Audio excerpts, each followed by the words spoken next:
Morning friends, हम लोग देखेंगे इस चैप्टर में आज टॉप 200+ क्वेश्चंस का सीरीज, जो कि साइंस का क्वेश्चन रहेगा और कैसा रहेगा, PYQ रहेगा। बार बार रिपीटेड होने वाले क्वेश्चन रहेंगे ये। इसमें हम लोग ये देखने वाले हैं 200+ क्वेश्चन का सीरीज, जो कि बार बार एग्ज़ाम में रिपीट होता है। ये क्वेश्चन हर एग्ज़ाम में, ये वनडे एग्ज़ाम में हम हमेशा रिपीट होने वाले क्वेश्चन को इसमें शामिल किया गया है, जो कि 200+ क्वेश्चन है। कितने क्वेश्चन हैं? 200+ क्वेश्चन है। इसको हम लोग देखेंगे आज। साइंस का क्वेश्चन है, PYQ है। ये हर एग्ज़ाम के लिए फ़ायदेमंद है। ठीक है, 200 क्वेश्चन को इसमें शामिल किया गया है, सिर्फ साइंस का। तो आइए हम लोग इसको शुरू करते हैं। और जो लोग हमारे चैनल पर नए हैं, इस चैनल पर नए हैं, वो लाइक और सब्सक्राइब कर दीजिएगा प्लीज़। ठीक है, इससे इससे मोटिवेशन मिलता है हमको। फिर हम लोग टॉपिक वाइज क्वेश्चन बनाएंगे। ठीक है, चलिए तो हम लोग शुरू करते हैं। क्या साइंस का क्वेश्चन PYQ टॉप 200+ क्वेश्चन का सीरीज। तो आइए हम लोग शुरू करते हैं। फर्स्ट क्वेश्चन क्या है? फर्स्ट क्वेश्चन है, विद्युत अपघटन में लागू होता है, क्या लागू होता है? विद्युत अपघटन में कौन सा नियम लागू होता है? तो ये फैराडे का नियम लागू होता है।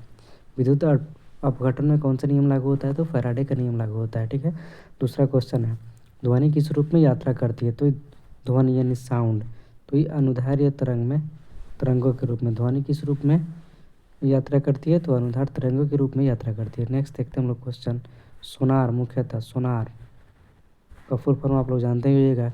सोनार मुख्यतः किसके द्वारा उपयोग किया जाता है? तो समुद्री यात्रियों द्वारा। सोनार का फुल फॉर्म क्या होता है? सोनार ऐसे लिखा था, sound of navigation and ranging होता है। ये समुद्र के अंदर कोई चीज़ अगर गिर जाती है ना, तो उसको पता लगाने के लिए किया जाता है। ठीक है, तो हम लोग देख लिए, इसको देखते हैं। और सोनार मुख्यतः किसके द्वारा उपयोग किया जाता है? तो समुद्री यात्रियों द्वारा इसको उपयोग किया जाता है। नेक्स्ट देखते हैं हम लोग, क्या है? नाभिक, सूर्य में नाभिकीय ईंधन में होता है क्या? हीलियम होता है। हम लोग जानते हैं हाइड्रोजन और हीलियम का क्या है? मिश्रण होता है सूर्य। ठीक है, हम लोग याद रखेंगे। तो सूर्य में नाभिकीय ईंधन क्या होता है? तो हीलियम होता है। नेक्स्ट देखते हैं हम लोग, मानव शरीर में सबसे बड़ी कोशिका कौन सी है? तो स्नायु कोशिका, मतलब स्पाइनल कॉर्ड का होता है। क्या होता है? स्नायु कोशिका। ठीक है, इसको हम लोग याद रखेंगे। नेक्स्ट देखते हैं, रेडियो धर्मिता की खोज किसने की? रेडियो धर्मिता मतलब रेडियो एक्टिविटी। रेडियो एक्टिविटी की खोज किसने किया था? तो हेनरी बैक्यूरेल ने किया था। रेडियो धर्मिता की खोज किसने किया था? तो हेनरी बैक्यूरेल ने किया था। इसी को हम लोग क्या कहते हैं? रेडियो एक्टिविटी कहते हैं। ठीक है, नेक्स्ट देखते हैं हम लोग, फलों का अध्ययन क्या कहलाता है? तो पोमोलॉजी कहलाता है। फ हम लोग पढ़ते हैं ना, फ मतलब फलों का अध्ययन, पोमोलॉजी। फल का अध्ययन कौन होगा? पोमोलॉजी। तो हम लोग ट्री के साथ याद रखेंगे। ठीक है, ट्री के साथ भी हम लोग इसको समझते चलेंगे। नेक्स्ट देखते हैं, नाशपाती के कौन सा भाग हम लोग खाते हैं? तो गूदेदार पुष्पासन खाते हैं। क्या खाते हैं? नाशपाती का गूदेदार पुष्पासन खाते हैं। नेक्स्ट देखते हैं हम लोग, मधुमेह डायबिटीज में कौन सा अंग प्रभावित होता है? तो अग्नाशय। मधुमेह यानी डायबिटीज में कौन सा अंग प्रभावित होता है? तो अग्नाशय हम लोगों का प्रभावित हो जाता है। नेक्स्ट हम लोग देखते हैं क्वेश्चन, दूरदृष्टि से पीड़ित व्यक्ति को स्पष्ट दृष्टि की न्यूनतम दूरी कितनी है? 25 सेंटीमीटर। कितने सेंटीमीटर? तो 25 सेंटीमीटर है। ठीक है, नेक्स्ट देखते हैं हम लोग, क्या है? कौन सा एक जल संक्रामक रोग है? मतलब जल से होने वाली बीमारी कौन सी है? तो ये हैजा है। जल से होने वाली बीमारी कौन सी है? हैजा। जल से होने वाली बीमारी क्या है? तो हैजा है। वायुमंडल में बादलों के तैरने का क्या कारण है? ठीक, कम घनत्व के कारण क्या होते हैं? बादल तैरते हैं। वायुमंडल में बादल तैरने का मुख्य कारण क्या है? तो कम घनत्व के कारण बादल वायुमंडल में तैर रहे हैं। ओम किसकी इकाई है? तो प्रतिरोध की। ओम किसकी इकाई है? तो प्रतिरोध की। ओम किसकी इकाई है? तो प्रतिरोध की इकाई है। और ओम मीटर क्या है? ओम मीटर किसकी इकाई है? तो प्रतिरोधकता की। ठीक है, नेक्स्ट देखते हैं हम लोग, वेबर किसकी इकाई है? चुंबकीय फ्लक्स की। वेबर किसकी इकाई है? तो चुंबकीय फ्लक्स की इकाई है। ठीक है, नेक्स्ट देखते हैं हम लोग, ध्वनि की तीव्रता मापने के लिए किस यंत्र का उपयोग किया जाता है? ध्वनि की तीव्रता मापने के लिए प्रयोग करते हैं हम लोग ऑडियोमीटर। क्या प्रयोग करते हैं? हम लोग प्रयोग करते हैं ऑडियोमीटर। ध्वनि की तीव्रता मापने के लिए यंत्र का प्रयोग करते हैं ऑडियोमीटर। ध्वनि की मात्रा का पता न ध्वनि की तीव्रता मापने के लिए ऑडियोमीटर। पॉजिट्रॉन की खोज किसने किया? तो एंडरसन ने किया था, ठीक है। पॉजिट्रॉन का खोज किसने किया था? तो एंडरसन ने किया था, एंडरसन ने। और न्यूट्रॉन का खोज न्यूट्रॉन का खोज जेम्स चैडविक, न्यूट्रॉन का खोज जेम्स चैडविक ने किया था, ठीक है। और हाइड्रोजन का खोज किसने किया था? हम इसमें कुछ पॉइंट ऐड करते चल रहे हैं, आप लोग भी इसको लिखते चलिएगा। तो हाइड्रोजन की खोज किसने किया था? तो हेनरी बैकुरल ने किया था, हेनरी बैकुरल ने किया था, इसको याद रखना है, हेनरी बैकुरल ने किया था, ठीक है। नेक्स्ट देखते हैं हम लोग, रेबीज के टीके का खोज किसने किया था? तो लुईस पास्चर ने किया था। किसने किया था रेबीज के टीके की खोज?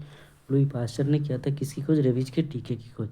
नेक्स्ट हम लोग देखते हैं, वॉशिंग मशीन किस कार्य प्रणाली पर आधारित है? तो ये अपकेंद्रण पर। किसके पे? अपकेंद्र। वॉशिंग मशीन की कार्य प्रणाली का किस पे आधारित है? तो अपकेंद्रण पे। आधुनिक आवर्त सारणी किस पर आधारित है? तो परमाणु क्रमांक पे। आधुनिक आवर्त सारणी किस पे है? तो परमाणु क्रमांक पे है, ठीक है। नेक्स्ट देखते हैं हम लोग, जैसे नाइट्रोजन औद्योगिकरण के लिए कौन सी फसल सहायक है? तो बीन्स। नाइट्रोजन यौगीकरण के लिए कौन सी फसल सहायक है? तो बीन्स की फसल सहायक है। लाल रक्त कण मतलब आरबीसी, रेड ब्लड का जीवन काल क्या होता है? रेड ब्लड का निर्माण होता है अस्थि मज्जा में। रेड ब्लड का निर्माण कहाँ होता है? अस्थि मज्जा में। इसका जीवन काल कितने दिनों का होता है? 120 डेज का, ठीक है। जीवन इसको हम लोग जुड़े हुए हैं। तो आरबीसी यानी रेड ब्लड सेल का लाल रक्त कण बनता है अस्थि मज्जा में, और इसका जीवन काल कितने दिन का होता है? 120 दिन मतलब 4 मंथ का, ठीक है। हम लोग देखते हैं नेक्स्ट, तो ये 120 दिन का इसका जीवन काल होता है। अब हम लोग आरबीसी समझ गए, अब डब्ल्यूबीसी को भी समझेंगे। डब्ल्यूबीसी को वाइट ब्लड सेल कहते हैं। इसका जीवन काल कितना है? 1 से 4 दिन। इसका जीवन काल कितना है वाइट ब्लड सेल का? तो 1 से 4 दिन है। नेक्स्ट देखते हैं हम लोग, श्वेत रक्त कण वाइट ब्लड सेल को कहा जाता है कि ल्यूकोसाइट। डब्ल्यूबीसी का दूसरा नाम क्या है? ल्यूकोसाइट है, इसको याद रखना है, ल्यूकोसाइट, ठीक है।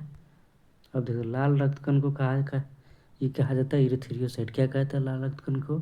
इरिथ्रियोसाइट कहा जाता है। लाल रक्त कण को हम लोग कहते हैं इरिथ्रियोसाइट कहते हैं। नेक्स्ट देखते हैं हम लोग, शरीर का ताप नियंत्रित होता है। शरीर का ताप नियंत्रित होता है किसके द्वारा? तो हाइपोथैलेमस के द्वारा। किसके द्वारा? तो ये हाइपोथैलेमस के द्वारा ये होता है। नेक्स्ट हम लोग देखते हैं, मनुष्य की सर्वदाता यूनिवर्सल डोनर है कौन? ओ क्या है? यूनिवर्सल डोनर है। किसी को भी ओ निगेटिव दे सकता है, किसी को भी ब्लड दे सकता है, ठीक है।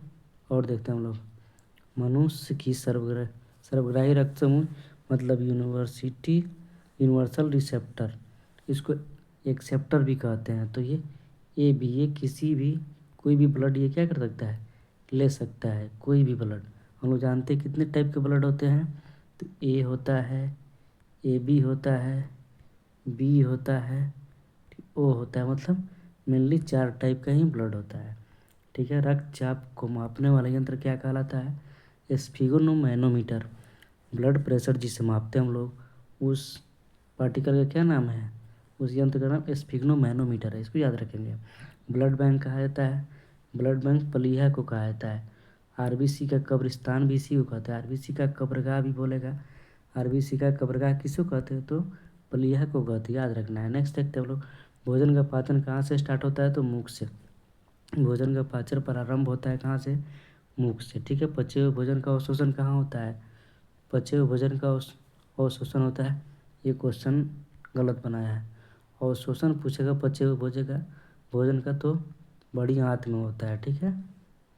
नेक्स्ट देखते हैं हम लोग, पित्त स्रावित होता है किसमें? यकृत में। पित्त कहाँ बनता है? तो लीवर में बनता है। विटामिन ए किसमें होता है? तो यकृत में, लीवर में विटामिन ए होता है, ठीक है। और हम लोग, शरीर की सबसे बड़ी ग्रंथि कौन सी है? तो यकृत यानी कि लीवर है। शरीर की सबसे बड़ी ग्रंथि कौन सी है? लार्जेस्ट ग्लैंड कौन सी है? तो यकृत है। सबसे छोटी ग्रंथि कौन है? स्मॉल ग्लैंड, मास्टर ग्रंथि जिसको कहते हैं, तो ये पिट्यूटरी ग्रंथि है। नेक्स्ट देखते हैं हम लोग, मनुष्य में पसलियों की संख्या कितनी होती है? पसलियाँ मतलब रिब्स, इसकी संख्या कितनी होती है? तो 12 जोड़ी, मतलब 12 दूने 24 को टोटल होती है, ठीक है। देख सकते हैं हम लोग, शरीर में हड्डियों की कुल संख्या कितनी होती है? 206। और नवजात शिशु नवजात शिशु में कितनी होती है? नवजात शिशु जिसको इंग्लिश में क्या कहते हैं, न्यू बॉर्न बेबी कहते हैं, इसमें कितना होता है? 300 होता है। ठीक है, जो बच्चा जन्म लेता है उसको नवजात कहते हैं। न्यू बॉर्न बेबी उसमें कितना होता है? 300 हड्डी होता है। लेकिन ऐसे बोलेगा मानव शरीर में कितनी हड्डी होती है? 206 होती है। शरीर में मांसपेशियों की संख्या, मसल कितना होता है? तो 639, कितना याद रखना है? 639 मतलब 639। तो ये होता है शरीर में मांसपेशियों कुल संख्या कितनी है? तो 639 है। ठीक है, नेक्स्ट देखते हैं हम लोग लार। सलाइवा में पाया जाने वाला एंजाइम कौन है? लार में पाया जाने वाला एंजाइम कौन है? तो टाइलिन है, जो कि लार में पाया जाता है।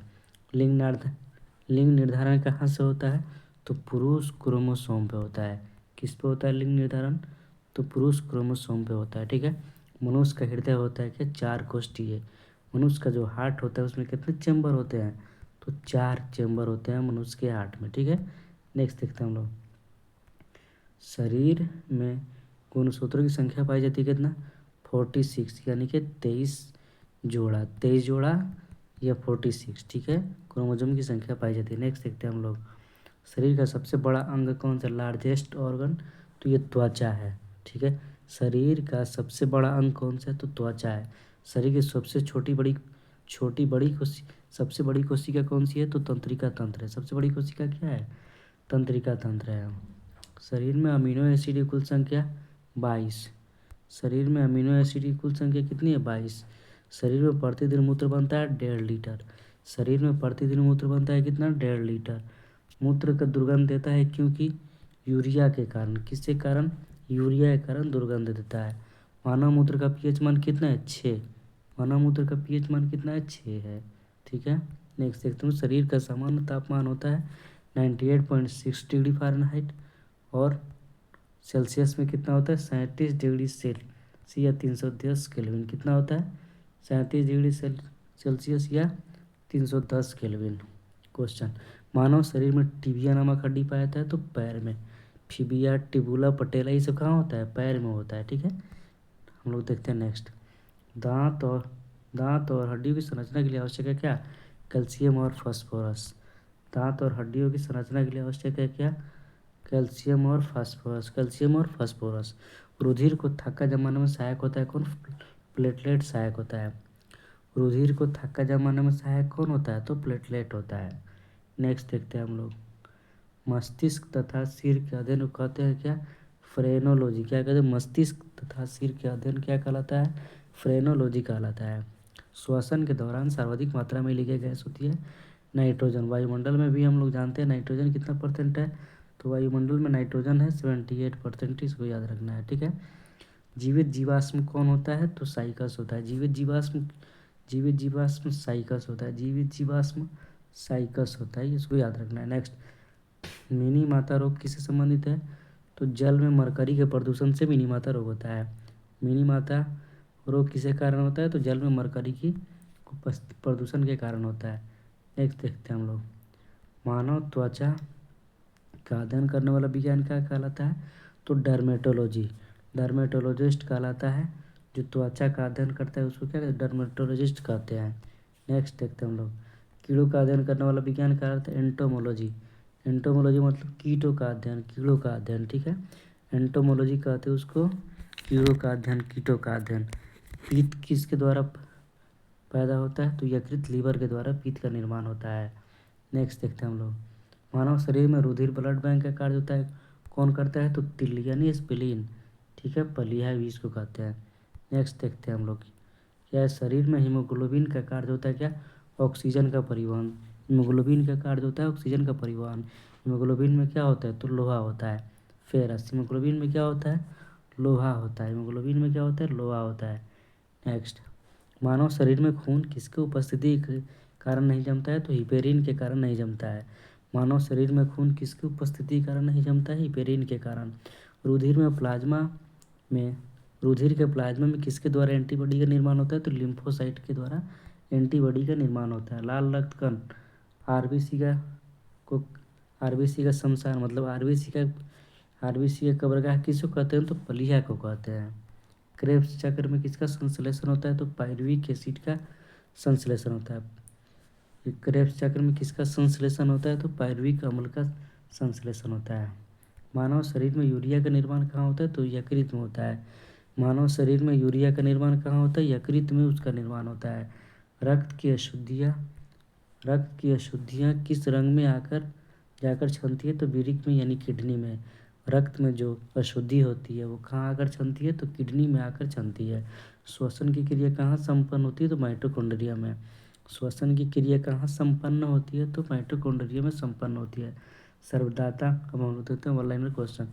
सर्वदाता रक्त समूह कौन है? ओ, जिसको डोनर भी कहते हैं, वो को क्या कहते हैं? डोनर। ये किसी को भी दे सकता है। सर्वग्राही रक्त समूह ए बी, ये किसी से भी ले सकता है। आर एच फैक्टर संबंधित है किससे? रक्त से। आर एच फैक्टर किससे संबंधित है? तो रक्त से। आर एच फैक्टर की खोज किसने किया था? लैंडस्टीनर और वीनर ने किया था। रक्त को शुद्ध करता है कौन? किडनी यानी वृक्क। वृक्क का भार होता है 150 ग्राम। कितना ग्राम होता है? 150 ग्राम। वृक्क यानी किडनी का भार होता है। रक्त का विलयन कैसा है? तो क्षारीय है। रक्त का पीएच मान कितना होता है? 7.4। हृदय की धड़कन का नियंत्रण कौन करता है? पेसमेकर। हृदय की धड़कन का नियंत्रण पेसमेकर। शरीर से हृदय की ओर ले जाने वाली रक्तवाहिनी को कहते हैं शिरा। ठीक है, याद रखना है इसको। शरीर हृदय से शरीर की ओर ले जाने वाली रक्तवाहिनी है धमनी। हृदय से शरीर की ओर ले जाने वाली रक्तवाहिनी धमनी कहलाती है। जैविक सेवन क्या है? कृत्रिम हृदय। जैविक सेवन क्या है? कृत्रिम हृदय। इसको याद रखना है। शरीर में ऑक्सीजन का परिवहन किसके द्वारा होता है? तो रक्त के द्वारा होता है। सबसे छोटी अस्थि कौन सी? स्टेपिस कान की हड्डी। सबसे बड़ी अस्थि फीमर जांघ की हड्डी। नेक्स्ट देखते हैं, सबसे लंबी पेशी कौन सी होती है? सबसे लंबी पेशी सर्टोरियस की होती है। सबसे बड़ी ग्रंथि यकृत। सबसे बड़ी ग्रंथि कौन सी है? लार्जेस्ट ग्लैंड कौन सी है? लीवर, यकृत। सर्वाधिक पुनरुत्पादन की क्षमता होती है यकृत में। सबसे कम पुनरुत्पादन की क्षमता किस में होती है? तो मस्तिष्क में होती है। ठीक है, इसलिए कहते हैं न्यूरॉन, यानी कि न्यूरॉन में कोशिका विभाजन नहीं होता है। इसलिए सर में चोट लगता है तो आदमी तुरंत मर जाता है। शरीर का सबसे कठोर भाग कौन सा है? तो दांत का इनामिल है। सबसे बड़ी ग्रंथि लार ग्रंथि कौन है? पैरोटीड ग्रंथि है। सबसे बड़ी लार ग्रंथि कौन सी है? पैरोटीड ग्रंथि है। सबसे छोटी डब्ल्यूबीसी लिम्फोसाइट। सबसे छोटी डब्ल्यूबीसी लिम्फोसाइट। सबसे छोटी डब्ल्यूबीसी लिम्फोसाइट। सबसे बड़ी डब्ल्यूबीसी मोनोसाइट। सबसे छोटी डब्ल्यूबीसी, सबसे छोटी डब्ल्यूबीसी, सबसे छोटी और सबसे छोटी लिम्फोसाइट। सबसे छोटी क्या है? लिम्फोसाइट। और सबसे बड़ी मोनोसाइट। इसको याद रखना है। नेक्स्ट देखते हैं हम लोग, सबसे बड़ी सिरा कौन सी है? इन्फीरियर है। सबसे बड़ी सिरा कौन है? इन्फीरियर। सबसे बड़ी सिरा इन्फीरियर है। आरबीसी का जीवन काल 120 दिन। रुधिर का थक्का बनने में समय लगता है कितना? 2 से 5 मिनट। अब हम लोग देखते हैं महत्वपूर्ण भौतिक राशियों का मात्रक। महत्वपूर्ण भौतिक राशियाँ, उनका मात्रक देखते हैं हम लोग। दूरी का मात्रक का सही मात्रक क्या है? मीटर। भार या बल का ऐसे मात्रक? न्यूटन। कार्य ऊर्जा का जूल। विद्युत आवेश का कूलम। शक्ति का वाट। विद्युत आवेश का कूलम, शक्ति का वाट। द्रव्यमान का किलोग्राम। द्रव्यमान मतलब मास का किलोग्राम। ठीक है, अब देखते हैं हम लोग समय का सेकेंड, तरंगदैर्घ्य का एंगस्ट्रम। समय का सेकेंड, तरंगदैर्घ्य का एंगस्ट्रम। आवृत्ति का हर्ज। आवृत्ति का क्या है? हर्ज। विभवांतर का वोल्ट। ताप का केल्विन। प्रतिरोध का ओम। और प्रतिरोधकता पूछेगा, क्या पूछेगा? प्रतिरोधकता। उसका हो जाएगा ओम मीटर। क्या हो जाएगा? ओम मीटर हो जाएगा। ठीक है, उसको याद रखना है। नेक्स्ट देखते हैं हम लोग क्या है। दाब का ऐसे मात्रक पास्कल। विद्युत धारिता का फैराडे। शोर या ध्वनि का डेसिबल। शोर या ध्वनि का क्या हो जाएगा? डेसिबल। विद्युत धारा का एम्पियर। लंबाई का मीटर। लंबाई का ऐसे मात्रक मीटर। द्रव्यमान कैसे मात्रक? किलोग्राम। समय कैसे मात्रक? सेकेंड। क्षेत्रफल कैसे मात्रक? वर्ग मीटर। आयतन कैसे मात्रक? घन मीटर। आयतन कैसे मात्रक? घन मीटर। घनत्व का किलोग्राम प्रति घन मीटर। केजी प्रति घन मीटर। बल का न्यूटन। त्वरण का वर्ग मीटर प्रति सेकेंड स्क्वायर। वर्ग मीटर प्रति सेकेंड स्क्वायर। वेग कैसे मतलब? मीटर प्रति सेकेंड। उसके बाद चाल का मीटर प्रति सेकंड। चाल को हम लोग मापते हैं क्या? मीटर प्रति सेकंड में। ऊर्जा कैसे मात्रक? जूल। शक्ति कैसे मात्रक क्या है? जूल प्रति सेकंड या वाट। शक्ति कैसे मात्रक जूल प्रति सेकंड या वाट। दाब कैसे मात्रक पास्कल। कार्य कैसे मतलब न्यूटन मीटर या जूल। विद्युत ऊर्जा का किलोवाट घंटा। विद्युत ऊर्जा का किलोवाट घंटा, ठीक है। विद्युत ऊर्जा का किलोवाट घंटा। विद्युत प्रतिरोध का ओम। ताप का केल्विन। ऊष्मा का जूल। विशिष्ट ऊष्मा ऊष्मा का जूल। विशिष्ट ऊष्मा का जूल प्रति किलोग्राम। विद्युत धारा का एम्पियर। विद्युत धारिता का फैराड। ध्वनि तीव्रता का डेसिबल। ज्योति फ्लक्स का ल्यूमेन। ऐसे मात्रक ल्यूमेन। पाराध्वनि गति का मैक। आवृत्ति का ऐसे मात्रक हर्ज। तरंग दैर्घ्य का एंगस्ट्रम। परम ताप का केल्विन। समुद्र की गहराई मापते हैं फैथम में। संवेग या आवेग का न्यूटन प्रति सेकंड। पृष्ठ तनाव का न्यूटन प्रति मीटर। गुप्त ऊष्मा का जूल प्रति किलोग्राम। चुंबकीय क्षेत्र का गॉस। ऐसे मात्रक गॉस। तरंग लंबाई का मीटर। लेंस की क्षमता मापते हैं हम लोग डायोप्टर में। लेंस की क्षमता मापते हैं किस में, डायोप्टर में। लेंस की क्षमता डायोप्टर में मापते हैं। नेक्स्ट, विभवांतर कैसे मात्रक वोल्ट। जड़त्व आघूर्ण का किलो वर्ग मीटर। खगोलीय दूरी का प्रकाश वर्ष। यांता का न्यूटन सेकंड या न्यूटन मीटर स्क्वायर। चुंबकीय प्रेरण का गॉस। तलीय कोण का रेडियन, ठीक है। विद्युत आवेश का कूलॉम। विद्युत विभव का वोल्ट। चुंबकीय फ्लक्स वेबर या मैक्सवेल। विद्युत क्षेत्र की तीव्रता न्यूटन प्रति कूलम। ज्योति तीव्रता कैंडेला। गुरुत्वीय त्वरण वर्ग मीटर प्रति सेकंड। वायुमंडलीय दाब का ऐसे मात्रक बार। चुंबकीय तीव्रता का ऐसे मात्रक टेस्ला। ठोस कोण का स्टेरेडियन और कोण का रेडियन। कोणीय वेग का रेडियन या रेडियन प्रति सेकंड। बायोलॉजी के कुछ महत्वपूर्ण शाखाएं, ठीक है। अब हम लोग देखते हैं कौन सी शाखा में किसका अध्ययन हम लोग करते हैं। एंथोलॉजी होता है पुष्प का अध्ययन। सिल्वी कल्चर में होता है काष्ठी पेड़ का अध्ययन। सेरोलॉजी में छिपकली का अध्ययन। माइकोलॉजी में कवकों का अध्ययन। फाइकोलॉजी में शैवाल का अध्ययन। पोमोलॉजी में फल का अध्ययन। फलों का अध्ययन होता है पोमोलॉजी में फल का अध्ययन। ऑर्निथोलॉजी में पक्षियों का अध्ययन। इक्वेथोलॉजी में मछलियों का अध्ययन। इक्वेथोलॉजी में क्या होता है, मक्खियों का अध्ययन। एंटोमोलॉजी में कीटों का अध्ययन। डेंड्रोलॉजी में वृक्ष एवं झाड़ियों का अध्ययन। ऑफियोलॉजी में सांपों का अध्ययन। किसका अध्ययन, तो सांपों का अध्ययन ऑफियोलॉजी में। सांप के बारे में जानते हैं, फोफी आता है। पिसिकल्चर में मत्स्य का अध्ययन। सेरीकल्चर में रेशम कीट का अध्ययन। एपीकल्चर में मधुमक्खी का अध्ययन। मधुमक्खी का अध्ययन। अब हम लोग देखते हैं नेक्स्ट कुछ महत्वपूर्ण क्वेश्चन और भारत में प्रथम, ठीक है। स्वतंत्र भारत के प्रथम गवर्नर जनरल कौन है, तो माउंटबेटन। स्वतंत्र भारत के प्रथम गवर्नर जनरल कौन है, तो लॉर्ड माउंटबेटन है।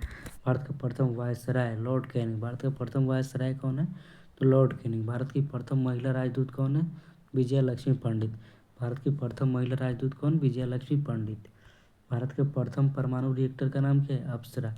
भारत का प्रथम परमाणु रिएक्टर का नाम क्या है, अप्सरा। भारत की प्रथम महिला पायलट कौन है, तो प्रेमा माथुर। भारत की प्रथम महिला पायलट प्रेमा माथुर। भारत की वायुसेना में प्रथम महिला पायलट हरिता कौर दयाल। भारतीय वायुसेना की प्रथम महिला पायलट हरिता कौर दयाल याद रखना है। भारतीय वायुसेना के प्रथम अधिकारी जिसने परमवीर चक्र प्राप्त किया, तो निर्मलजीत सैनिक। भारत की प्रथम महिला लोकसभा अध्यक्ष मीरा कुमार। भारत की प्रथम महिला लोकसभा अध्यक्ष कौन हो गई, मीरा कुमार। नेक्स्ट, भारत के प्रथम साम्यवादी लोकसभा अध्यक्ष सोमनाथ चटर्जी। भारत के प्रथम साम्यवादी लोकसभा अध्यक्ष सोमनाथ चटर्जी। भारत के पहले मुख्य चुनाव आयुक्त कौन है, सुकुमार सेन।